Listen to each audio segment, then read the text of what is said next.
Как вы уже поняли, базовый курс является бесплатным, а видеоуроки по порядку выстроены в одноименном плейлисте.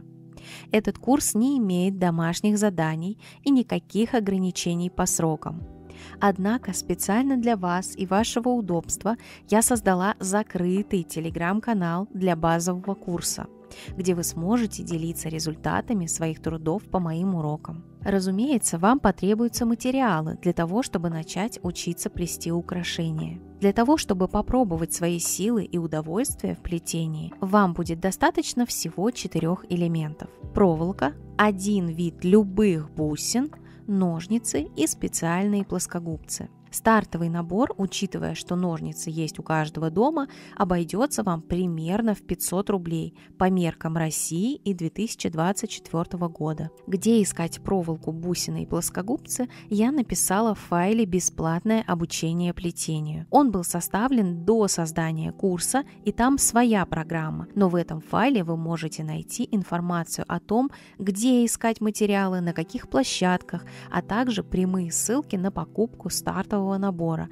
который я подготовила для вас. Если плетение вас увлечет, вы, конечно же, зададитесь вопросом, где можно купить проверенные хорошие материалы. Я также составила подробный список своих материалов. Это файл, в котором содержатся не только ссылки, но и подробное описание 4 фирм проволоки, которыми я пользуюсь, их сравнительными характеристиками и рекомендациями по толщине и цвету. Информацию об этом файле и как его приобрести вы также найдете в закрытом телеграм-канале базового курса.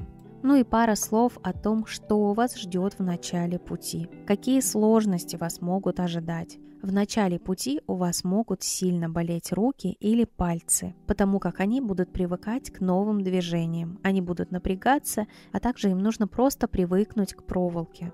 Также сразу у вас может не получаться, это тоже нормально. Хотя, честно сказать, у моих учеников редко у кого не получается. Однако, если первые ваши результаты будут неказистыми, это нормально, не переживайте. Поэтому, когда вы будете учиться плести, пожалуйста, думайте о процессе, о том, чтобы научиться это делать. Не стоит с самого первого своего изделия думать о том, как вы будете его продавать. Пока вы учитесь, вы можете испортить не один моток проволоки. Будьте к этому готовы. Поэтапно, когда вы будете учиться плести, у вас будут появляться все новые и новые вопросы. И на многие из них я постараюсь ответить в этом курсе. Также, пожалуйста, не забывайте давать себе отдыхать, потому что когда мы фокусируемся на мелких деталях, мы напрягаем свое зрение. Если вдруг вы засиделись за плетением украшений, фокусируйте свое зрение на предметах, которые находятся вдали от вас, таким образом давая своим глазам разрядку. Ну и самое главное правило, что бы там ни было, верьте в себя. Лично я в вас верю. А если вдруг у вас недостаточно мотивации или вы все равно сомневаетесь в своих силах, посмотрите следующее видео.